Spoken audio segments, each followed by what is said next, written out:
Do you feel like a ghost, haunting two worlds? Too awake to ever fall back asleep, but not yet fully born into your new life? This feeling of being stuck is not a prison. It is a doorway. If you are living in the strange and silent borderlands between your past and your future, you have found a place of deep understanding. This is a sacred and vital rite of passage. Subscribe to the Hidden Voice, and let us, together, learn the purpose of the Holy Threshold. Part 1. The Pain of Exile. Let's name the pain. It is the pain of the exile. The profound and lonely ache of belonging nowhere. You try to go back. You sit with old friends, you attend the old gatherings, you listen to the conversations that once made up the fabric of your life. And you feel a profound sense of alienation. You love these people, but you are no longer one of them. Their concerns, their dramas, their ambitions. It all feels like a foreign language that you used to speak fluently, but have now forgotten. You smile, you nod, but you are behind a thick wall of glass. You are an anthropologist, observing the customs of a tribe you no longer belong to. The old world feels loud, superficial, and asleep. And you know, with a deep and quiet grief, that you can never truly go home again. So, you turn toward the new world. The world of your inner truth, of your awakened consciousness.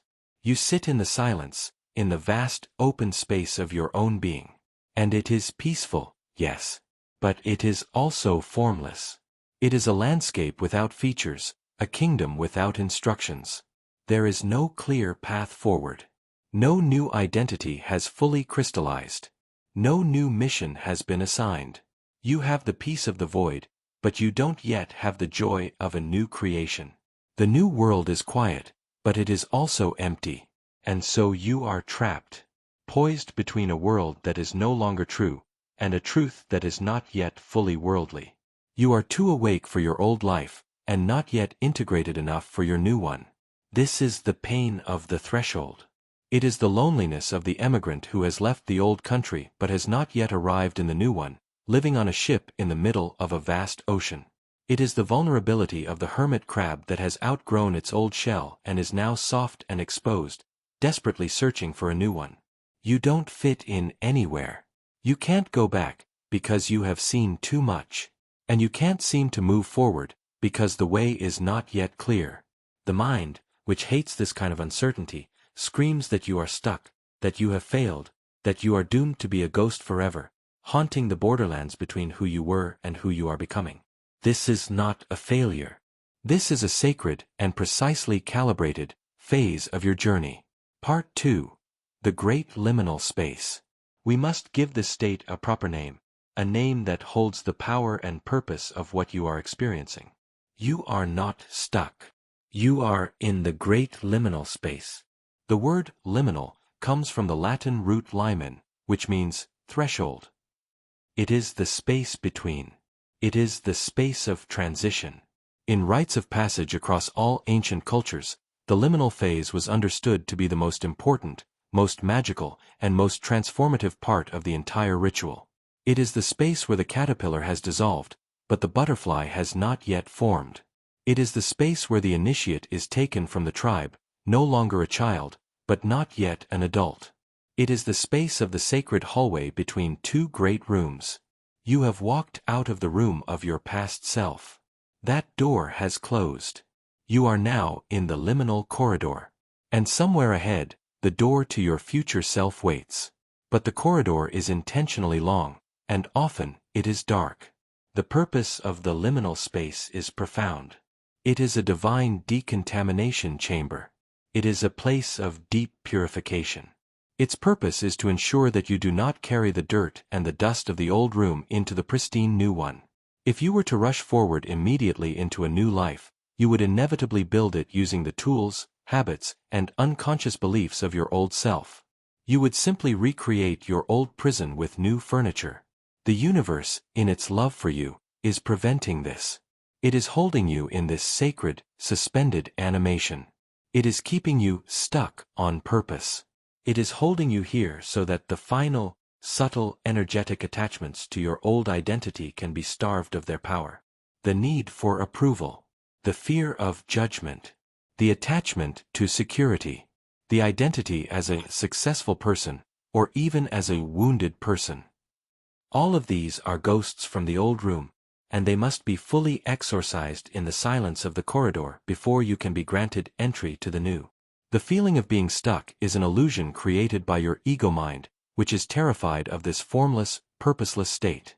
The ego is a creature of identity and doing. The liminal space is a state of non-identity and pure being.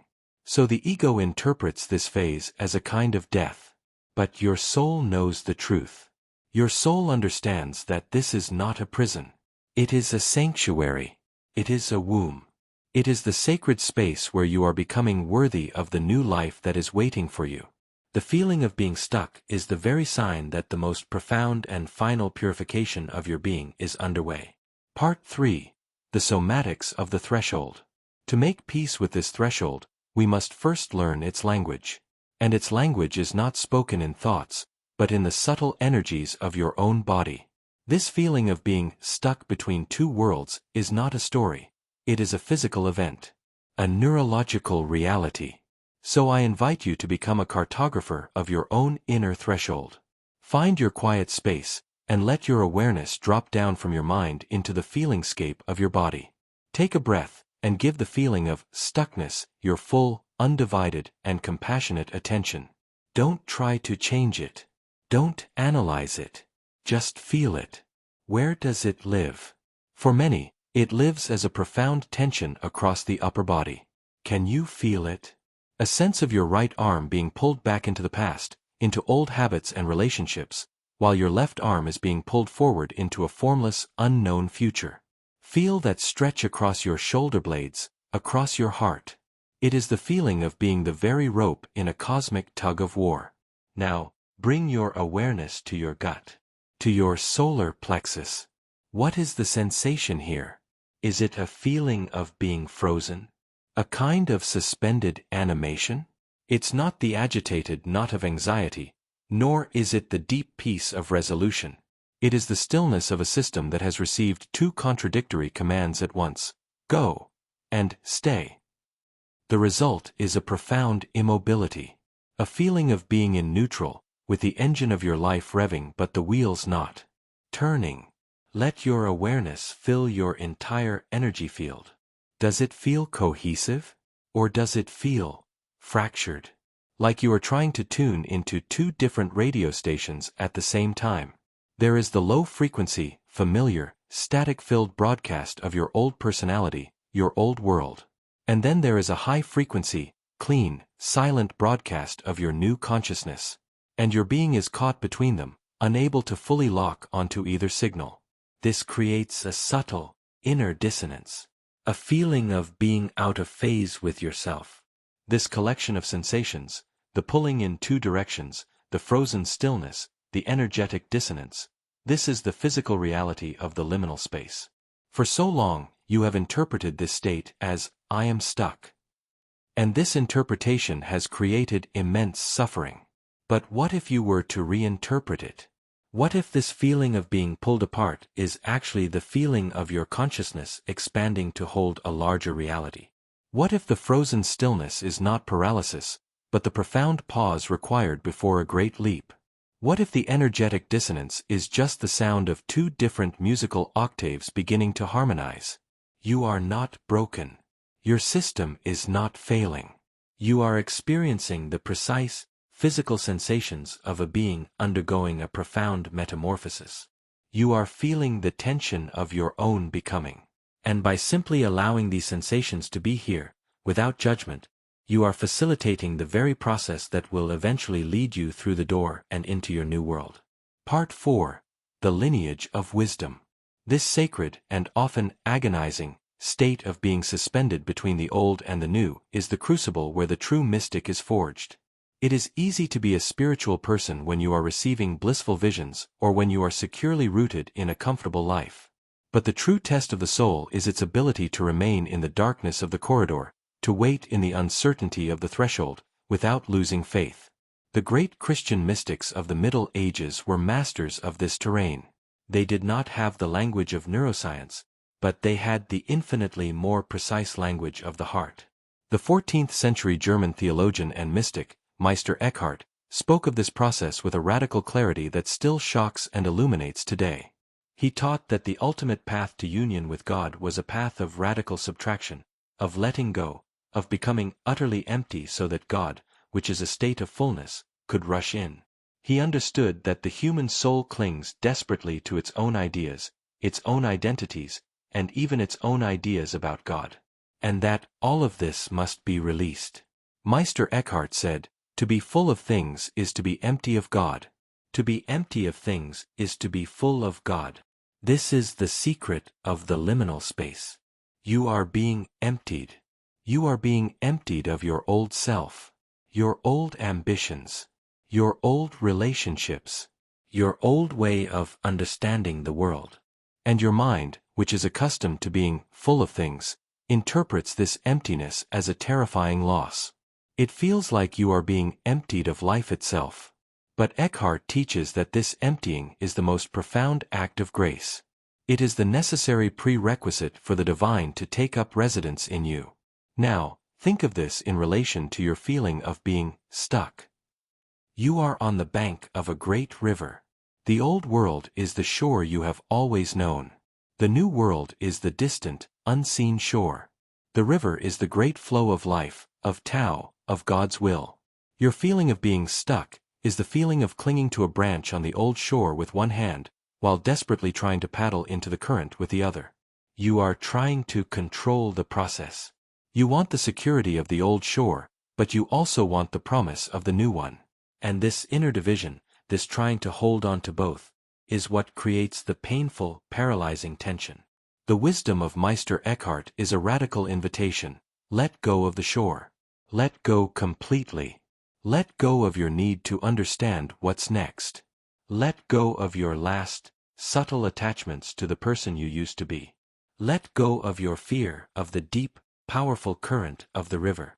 The moment you let go, the feeling of being stuck vanishes. It is replaced by the feeling of being carried. You are no longer fighting the river, you are flowing with it. You may still be in the dark. You may still not see the other side. But you are no longer paralyzed. You are in motion.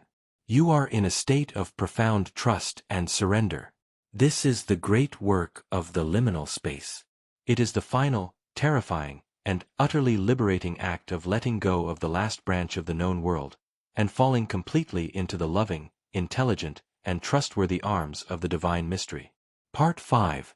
The Parable of the Amphibious Soul. To fully understand the strange and uncomfortable state of being between two worlds, let's imagine a creature undergoing a profound evolutionary leap. Let's tell the parable of the amphibious soul. Imagine a creature that has lived its entire life in the deep ocean. Its world is the world of water. It breathes water through its gills. It navigates by the currents. Its reality is fluid, dark, silent, and pressurized. This is the world of your old unconscious self, immersed in the collective, guided by hidden currents, breathing the dense atmosphere of egoic life. Then, one day, a strange and powerful evolutionary impulse begins to stir within this creature. A new organ begins to form. A pair of lungs. At first, it is just a strange feeling, a new capacity. The creature finds itself drawn to the surface, to the shimmering barrier between its world and another. It pokes its head out and takes its first, shocking gasp of air. The air is thin, bright, and terrifyingly different. But it is also filled with a new kind of life, a new kind of energy. The creature is both terrified and exhilarated. And now, its great dilemma begins. It is an amphibious soul. It can no longer live exclusively in the deep. Having breathed the air, the water now feels suffocating, dark, and heavy. The old currents, the old ways of being, feel limiting and lifeless. The old world has lost its magic. It tries to go back, but it can't. It knows too much. It has tasted freedom. But it also cannot yet live exclusively on the land. Its lungs are not yet fully developed. The air still feels too thin, the sunlight too harsh. Its body is not yet strong enough to support its own weight out of the water. The new world is still too intense, too undefined. It doesn't yet know how to navigate or survive there. So where does this creature live? It is forced to live in the in-between, in the liminal space of the shallows. It lives at the edge of the water, with its body half in and half out. It must learn to breathe both water and air. It belongs to both worlds, and therefore, to neither. This is you. You are the amphibious soul. You have developed the lungs of consciousness, and you have breathed the thin, bright air of awakening. And now, you can no longer live in the dark, pressurized depths of your old, unconscious life. But you are not yet fully adapted to live on the land of pure, embodied enlightenment. The feeling of being stuck is the feeling of the shallows. It is the discomfort of having to navigate two different realities at once. One part of you is still connected to the old world, your job, your family, your old habits. That is your gills. Another part of you is now breathing the air of a new consciousness, a new reality. That is your lungs. The tension you feel is the sign that the evolution is happening. The process is working. Your only job is not to rush it. It is to be a patient amphibian, to honor both your gills and your lungs, to spend time in the water of your human life, and to regularly come to the surface to breathe the air of your spiritual truth. You must have immense compassion for yourself during this awkward and profoundly sacred stage of your becoming. Part 6. The Vow of the Threshold Dweller. Do you feel the truth of this amphibious existence in your own life? The struggle of breathing two different atmospheres at once? If this parable gives a name and a shape to your experience, then I invite you to join this community of fellow amphibians. Subscribe to The Hidden Voice. This is a sanctuary for the souls in transition, a resting place in the shallows where we can learn from each other how to breathe in a new world, without shame or impatience for our process. And now, we must make a conscious choice to inhabit this threshold with grace, rather than with resistance. The pain of the liminal space comes from believing it is a mistake, from constantly trying to be either fully in the water or fully on the land. The peace comes from accepting your role as a threshold dweller. This requires a new vow, a vow to honor the tension, to befriend the ambiguity, and to find the sacredness in the state of being both/and. Find your center. Feel the part of you that is connected to the earth, and the part of you that is connected to the sky. Feel the amphibious nature of your own being. And from this place of integration, make this declaration. I now recognize and accept that I am in a sacred, liminal space. I am a being in transition. I am no longer who I was, and I am not yet who I am becoming. I honor this holy in-between. I release the need for certainty. I release the need to belong to one world or the other. I release the judgment that this state of being stuck is a problem. I now see it as my sacred, temporary assignment. Now, let's turn this into a new principle for navigating your reality. I make a vow to practice being both/and. I am both a spiritual being and a human animal. I am both the timeless consciousness and the personality with a history. I am both the one who is free from the world and the one who is fully engaged in it. I will no longer fight this paradox, I will embody it. When I feel the pull of the two worlds, I will not see it as a conflict. I will see it as the dynamic tension that is fueling my evolution. I will consciously stand on the threshold, hold the tension, and allow it to transform me. My purpose for now is to be the bridge, to be the doorway, to be the coastline where the ocean of spirit meets the land of matter. Take a deep breath. Feel the immense power that comes from this acceptance. You are no longer a victim of your circumstances. You are a conscious participant in your own evolution. You are not a lost soul. You are a sacred threshold dweller, a master of the in-between, an alchemist whose very being is the vessel for the marriage of heaven and earth. The feeling of being stuck is not a prison. It is your point of power. Part 7. The alchemy of separation. You have made the vow to become a conscious dweller of the threshold. You have accepted your amphibious nature. To fully empower you in this state, we must pull back one final curtain and reveal the profound, magical work that is being accomplished within you. This is not a passive waiting period. You are engaged in a powerful, alchemical process. The ancient alchemists, who cloaked their deep psychological and spiritual wisdom in the language of chemistry, had a name for this stage. It is the stage of separatio, or separation. After the initial breakdown of the old material in the stage of solutio, dissolution, which you experienced as the void and ego death, comes the delicate and crucial work of separatio. This is the process where the master alchemist carefully, patiently, separates the subtle from the gross, the pure from the impure, the essential from the non-essential. Think of it like distilling a precious essence. You begin with a huge vat of raw plant material, leaves, stems, flowers, soil, and all. To get the single potent drop of pure essential oil, you must heat the mixture, causing the subtle essence to rise as steam, leaving the gross, heavy material behind. You then cool the steam to capture its pure, concentrated form. The liminal space you are in is the alchemical vessel.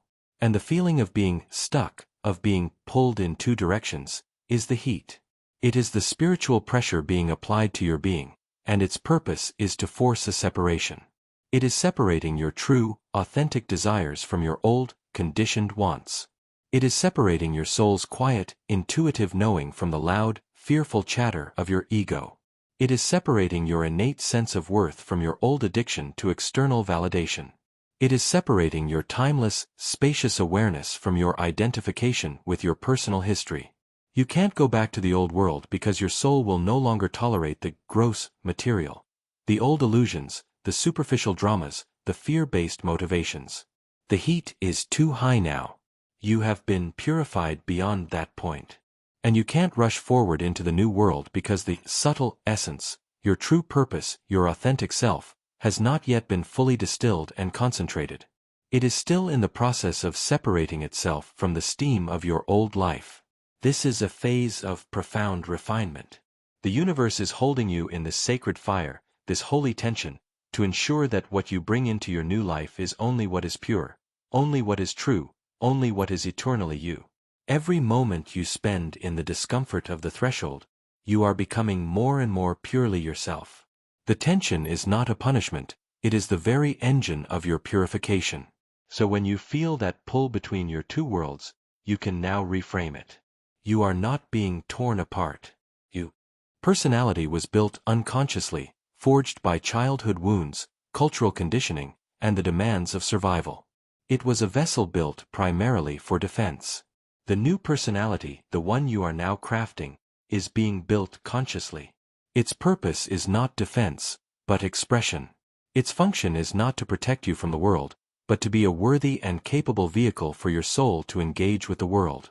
This is why your old human reactions, irritation, sadness, insecurity, are now coming up for review. They are not signs of your failure.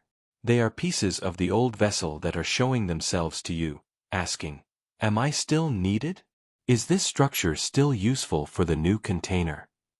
When you get angry in traffic, it is not a sign that you have lost your enlightenment.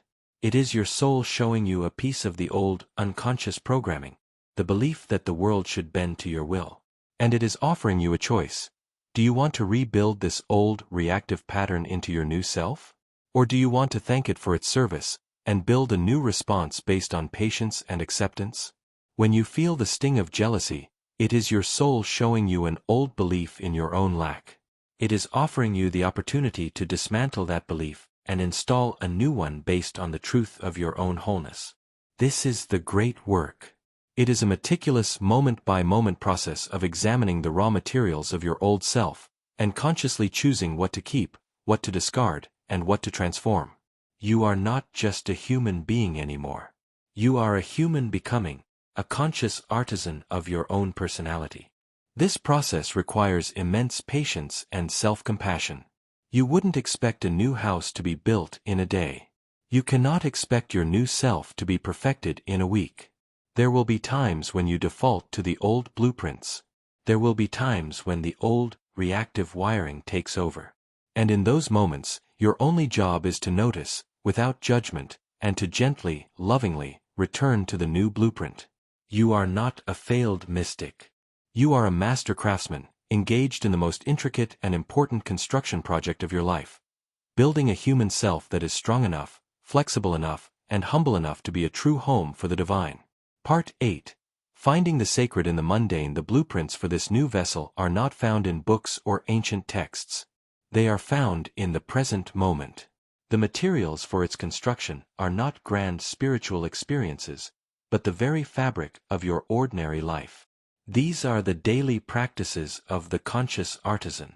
The first ritual, the one thing at a time vow. The old ego mind lives in a state of scattered fragmentation. It thinks about work while talking to the family. It worries about the future while doing the dishes. It replays the past while driving the car. This scatteredness is the opposite of embodied presence. Your new practice is a vow of radical single-tasking. Choose one mundane activity each day, and commit to doing only that one thing from its beginning to its end. When you wash the dishes, you will only wash the dishes. No music. No podcast. No mental planning. Your entire universe becomes the feeling of the water, the sight of the soap, the sound of the plates. You pour your entire, undivided consciousness into the simple act. When you drink your morning coffee, you will only drink your coffee. You will not check your phone. You will not watch the news.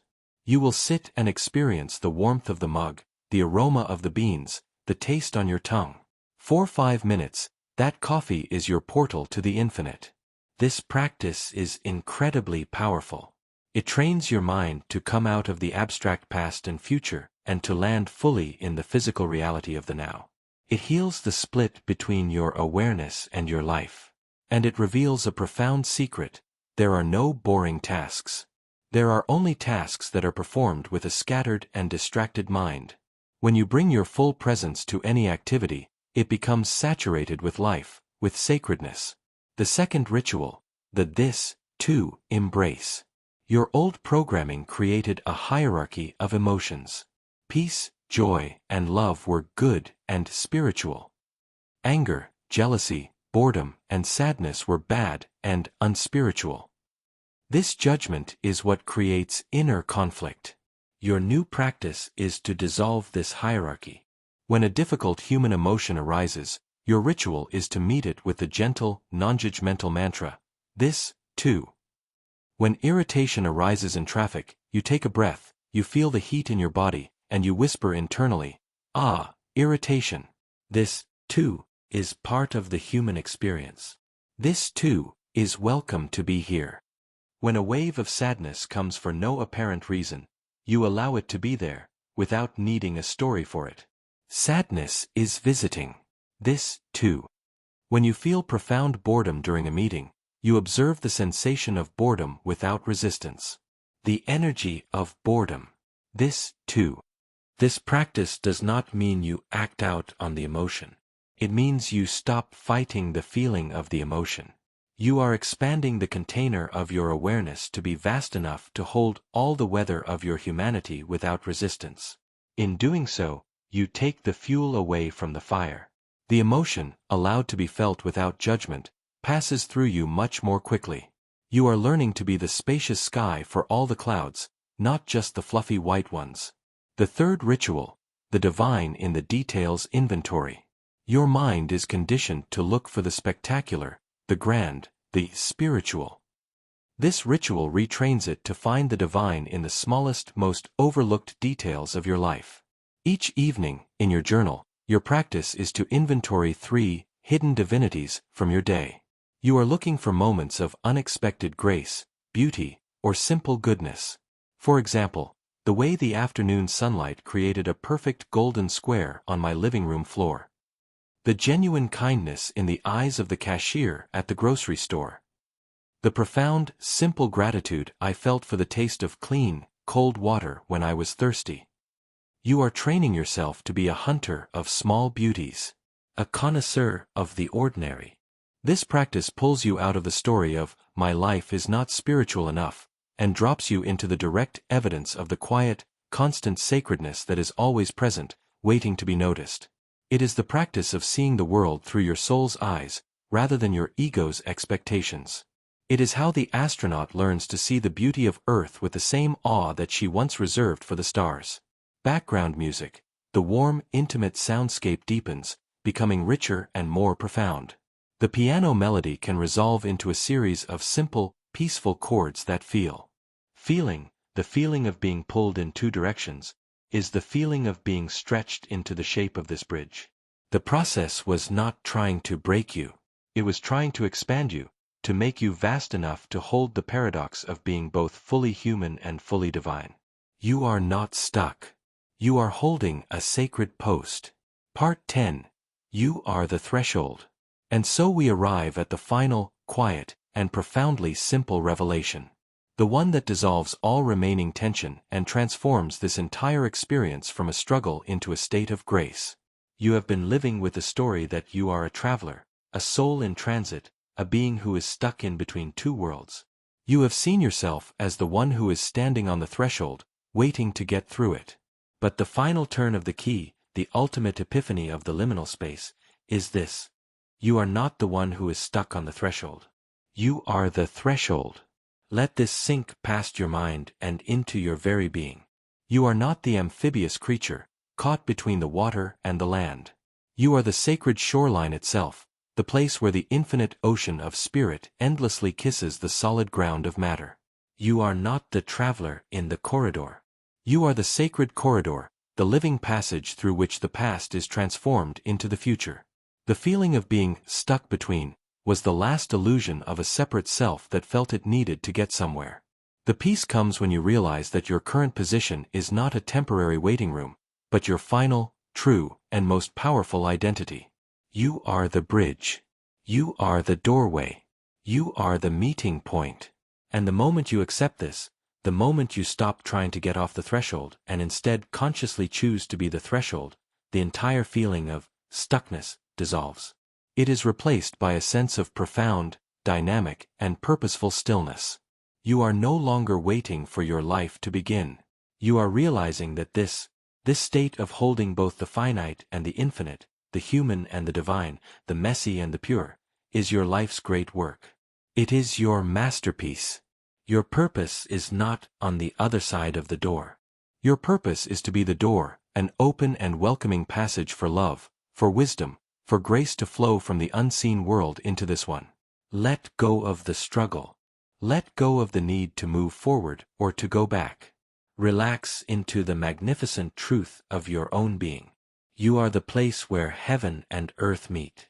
You are not stuck. You are perfectly, divinely, and purposefully positioned. You are home.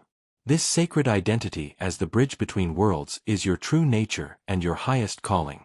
If this journey has helped you to find the power in your own liminality, to find peace on the threshold, then help us guide others to this understanding. Subscribe to The Hidden Voice. Like and share this message. Every interaction you make helps to build a global community of threshold dwellers, of living bridges, who are consciously anchoring the new consciousness on Earth. Thank you for your courage to stand in the holy in-between. Thank you for being the bridge. The waiting is over. Your true service has just begun.